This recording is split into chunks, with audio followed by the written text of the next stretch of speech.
صحابي فاجئوني وقالوا لي ان هم جايين في الطريق، وبصراحه ما كانش عندي اي حاجه اقدر ان انا اقدمها لهم، كان عندي بس غير بطاطا.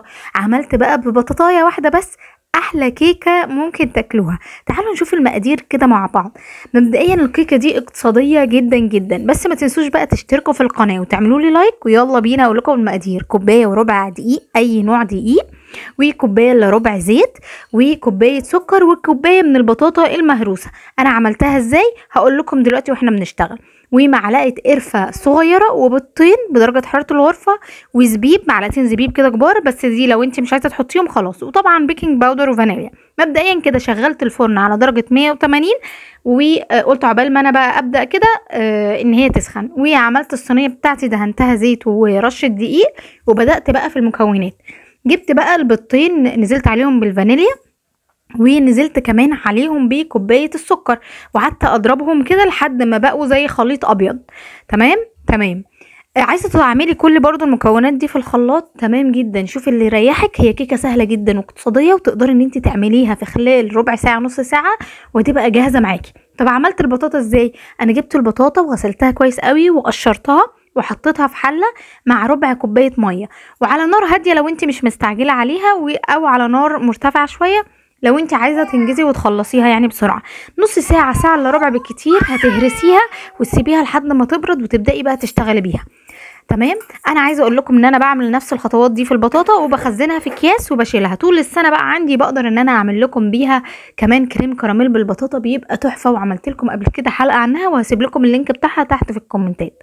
تعالوا بقى هنا، بعد ما ضربت قعدت بعد كده احط المكونات السائله زي الزيت، وبعد كده هنزل بقى بالايه، المكونات الجافة زي معلقة القرفة الصغيرة، البيكنج باودر، كل المكونات زي اللي انا قلتها لكم كده. تمام. هنا بقى كنت خدت معلقتين صغيرين من البيكنج باودر، وكانوا هما يدوب اللي في الكيس اللي كانوا عندي، وبدأت ان انا ارش الدقيق واحدة واحدة، يعني نزلت كده بالدقيق واحدة واحدة، وقعدت ان انا اضربهم. عايزه تنزلي بالدقيق مره واحده برده مفيش مشكله، انا كنت بنزل هنا مره واحده عشان ما يعملش عفره كتير قوي، عشان انا ما كنتش بستخدم يعني ايه الخلاط. عايزه اقول لكم بقى ان انتم هتحطوها في البوتاجاز من نص ساعه لنص ساعه و10 دقايق، مثلا من 30 دقيقه ل 40 دقيقه.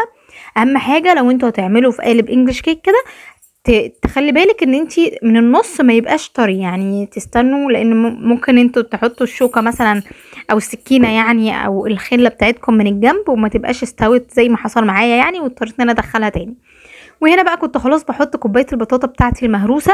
عايزه اقول لكم بجد انتوا مش هتحسوا اصلا ان فيها بطاطا، طعم الزبيب فيها تحفه، ومخليها طعمها جميل جدا، ومديها كده حلاوه طبيعيه. عارفين كيكه الموز او كده؟ هي شبهها شويه، بس من غير ما فيهاش اي طعم، بس بتدي نفس القوام كده.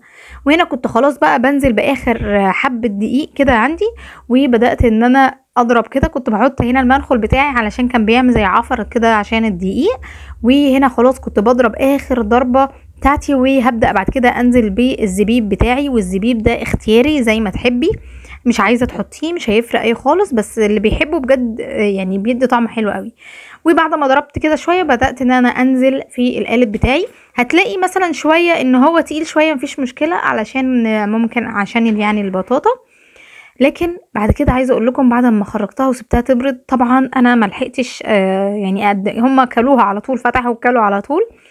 بصوا بقى، جميله جدا جدا جدا، وبجد تستاهل ان هي تتعمل في طول السنه.